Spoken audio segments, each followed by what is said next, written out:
आज का हमारा विषय है महाजनपद काल। आपको इसके पहले जो हमने वैदिक काल के बारे में जानकारी दे दी थी, और वैदिक कालखंड जो है वो दो भागों में विभाजित था।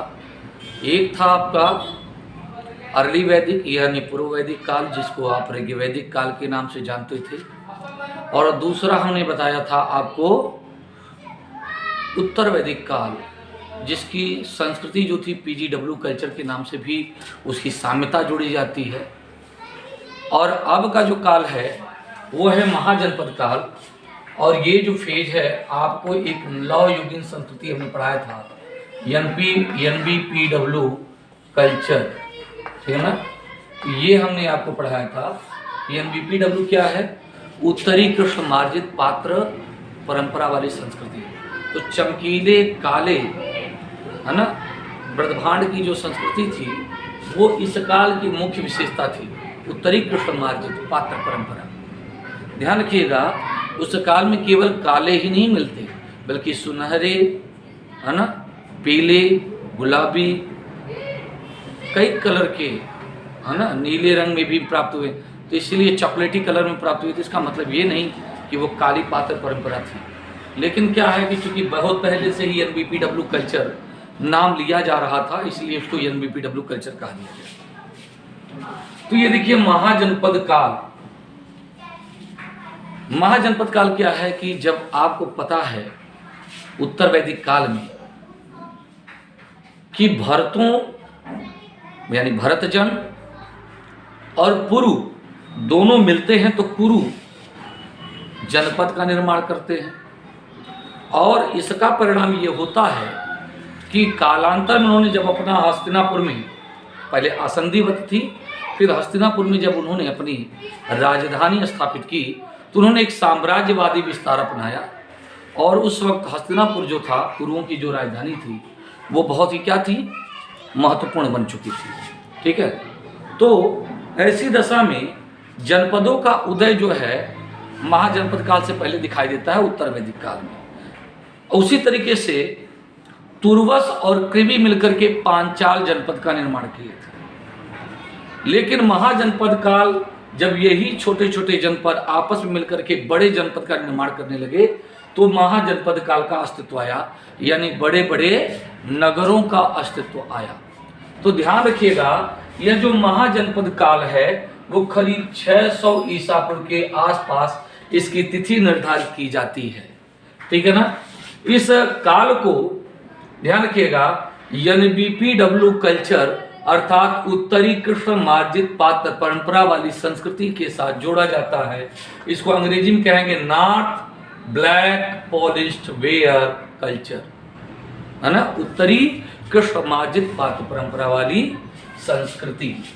ध्यान रखिएगा, महाजनपद काल में पाणिनि की अष्टाध्यायी में 40, ठीक है ना, जनपदों का उल्लेख प्राप्त होता है, जबकि महाभारत में 250 जनपदों का उल्लेख मिलता है। लेकिन अगर हम बौद्ध ग्रंथ और जैन ग्रंथ की बात करें तो बौद्ध ग्रंथ है अगुत्तर निकाय, ठीक है ना, जो कि सुत्त पिटक का एक भाग है। सुत्त पिटक में 5 भाग हैं बेटा, जान लीजिएगा। वो मैं पढ़ाऊंगा आपको जब मैं अजात शत्रु को पढ़ाऊंगा। तो अजात शत्रु के समय में या जो क्लास हम लेने वाले हैं बुद्ध का, उसमें उसके बारे में आपको जानकारी देंगे। तो ये सुत्त पिटक के अंतर्गत आने वाला जो है आपका अंगुत्तर निकाय, इसमें 16 महाजनपदों और 10 गणराज्यों का जानकारी प्राप्त होती है। ठीक है ना, 10 गणराज्यों की जानकारी प्राप्त होती है। अब यदि बात करें जैन ग्रंथ भगवती सूत्र की, तो यहाँ पर 16 महाजनपद हैं और यहाँ पे भी 10 गणराज्यों के अस्तित्व के बारे में पता चलता है। तो इस प्रकार से देखें तो यहाँ पर 16 महाजनपदों की बात की जा रही है, ठीक है ना। इसीलिए मुख्य महाजनपदों के आधार पर इस काल को महाजनपद काल के नाम से जाना गया। एक चीज और जानिएगा, जब इतनी बात समझ गए हैं भगवती सूत्र और अंगुत्तर निकाय के बारे में, इस काल को एक और नाम दिया जाता है बच्चों, वो नाम दिया जाता है धार्मिक पुनर्जागरण का काल। धार्मिक पुनर्जागरण का काल, या कुछ लोग इसको कहते हैं धार्मिक क्रांति का काल। ठीक है ना, धार्मिक क्रांति का काल। देखिए ऐसा है कि 600 ईसा पूर्व केवल भारत के संदर्भ में ही नहीं बल्कि विश्व के संदर्भ में एक युगांतकारी घटना थी, और इस युगांतकारी घटना का परिणाम ये हुआ कि विश्व के अलग अलग जगहों पर बड़े बड़े विचारकों का जन्म होता है, जिन्होंने नए नए धर्मों को सामने लाया और जीवन को सरल बनाने का प्रयास किया, आडंबरों को दूर हटाने का प्रयास किया, जो भेदभाव था, जो समाज में जटिलता आ रही थी, उसको दूर करने का काम किया। भगवान बुद्ध यानी महात्मा बुद्ध, ठीक है ना, जिनका समय 563 ईसा पूर्व में इनका जन्म हुआ और 483 में इनकी मृत्यु हुई। तो इस प्रकार से आप लोग देख रहे होंगे कि ये करीब 80 वर्ष तक क्या किए, जीवित थे, और इस दौरान उन्होंने बौद्ध धर्म का क्या किया, सूत्रपात किया। दूसरी बात देखा जाए, महावीर स्वामी को देखा जाए तो महावीर स्वामी, जिनको निगंठनाथ पुत्र के नाम से जाना जाता है, वो करीब 540 ईसा पूर्व में उनका जन्म माना जाता है। कुछ ग्रंथों में 599 बोला गया है, जो कि सटीक नहीं माना जाता है, क्योंकि ऐसा कहा जाता है कि अजात शत्रु के समय में, है ना, के शासनकाल के समय में बुद्ध और महावीर और आजीवक संप्रदाय के मक्खली पुत्र घोषाल का मृत्यु हो गई थी। ठीक है ना, तो उसके आधार पर तब ये माना गया कि महावीर स्वामी जो थे उनका जन्म 540 ईसा पूर्व में हुआ था। ठीक है ना, और इनका और अंतिम समय क्या था, 468, है ना, 468 AD। आज का क्लास जो रहेगा वो मुख्य रूप से धार्मिक पुनर्जागरण और, ठीक है ना, तो बौद्ध धर्म को समर्पित रहेगा। कल की क्लास हम महावीर स्वामी पर बताएंगे और तीसरी क्लास जो रहेगी राजनीतिक रहेगी। तो एक एक करके मेन टॉपिक को हम क्लियर करते चलेंगे, क्योंकि विशेष करके यमए एंट्रेंस की तैयारी करने वाले बच्चों को ये महत्वपूर्ण लगेगा, और जितना ही हम लोग डीपली एनालिसिस करेंगे उतना ही अच्छा होगा। चिंता मत करिए, आपका जो क्लास हमारा रहेगा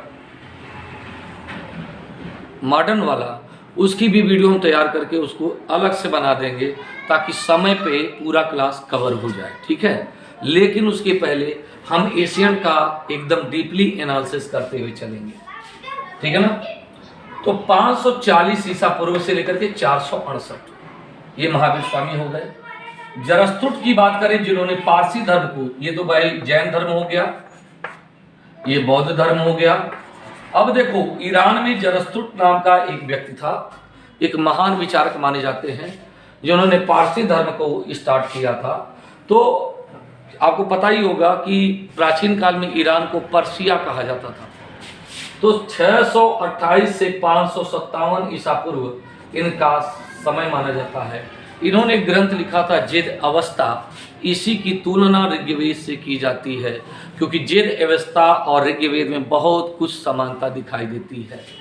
तो पारसी धर्म कहीं न कहीं ऋग्वैदिक कालीन धर्म से प्रभावित दिखाई पड़ता है, और उसके प्रमुख आचार्य हुए जरस्तुट, जिन्होंने पारसी धर्म को आगे बढ़ाया था। ध्यान रखिएगा, ये वही पारसी धर्म है जिसमें फिरोज गांधी का नाम लिया जाता है ना, होमी जहांगीर भाभा का नाम लिया जाता है, ठीक है, दादा भाई नेहरूजी का नाम लिया जाता है। तो ये पारसी धर्म, ये वही लोग हैं जो कालांतर में मुस्लिम आक्रमण के समय में भारत में आकर के बस गए। तो फिरोज गांधी जो है पहले पारसी थे, बाद में इंदिरा गांधी से शादी की वजह से उनको पारसी धर्म एक्सेप्ट करना, पारसी धर्म छोड़ करके, ठीक है ना, उन्होंने गांधी सरनेम अपना लिया। ठीक, और उन्हीं के दो पुत्र थे, राजीव और संजय।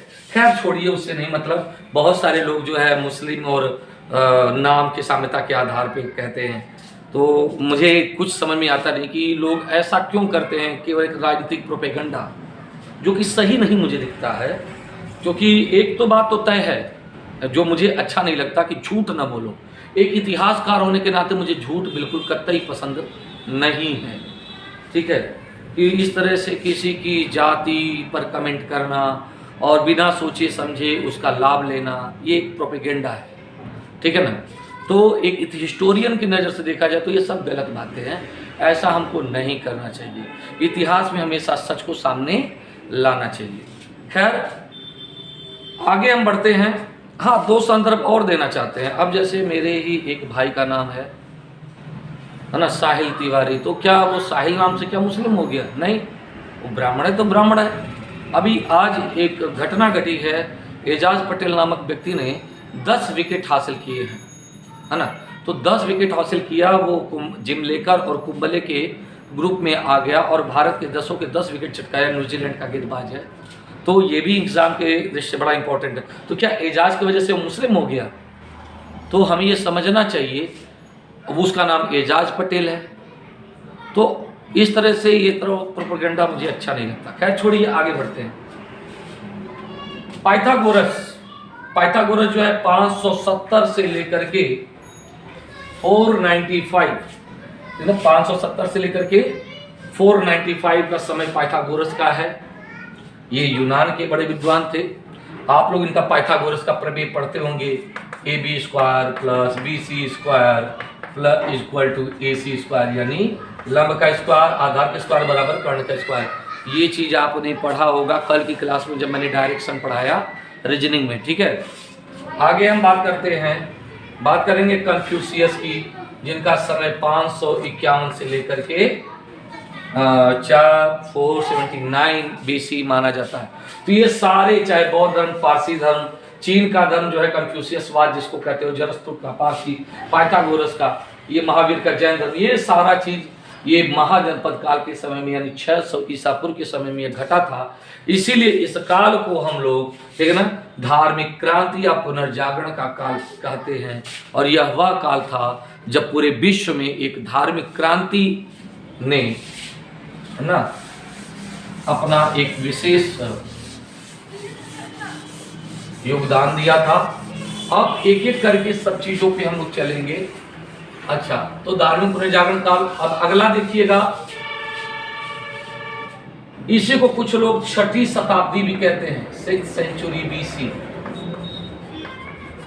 यानी 6ठी शताब्दी ईसा पूर्व, 6ठी शताब्दी ईसा पूर्व, क्योंकि ये सारी घटनाएं जो हो रही हैं वो 6th सेंचुरी में हो रही हैं, 600 ईसा पूर्व में हो रही हैं, 600 BC में हो रही हैं, या हिंदी में उसको 6ठी शताब्दी कहते हो।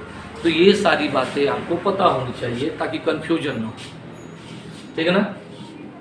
इसी काल के, अभी पहले मैंने बताया, इस काल की जो संस्कृति है उसको NBPW कल्चर कहते हैं, ठीक है ना। NBPW कल्चर यानी उत्तरी, ठीक है ना।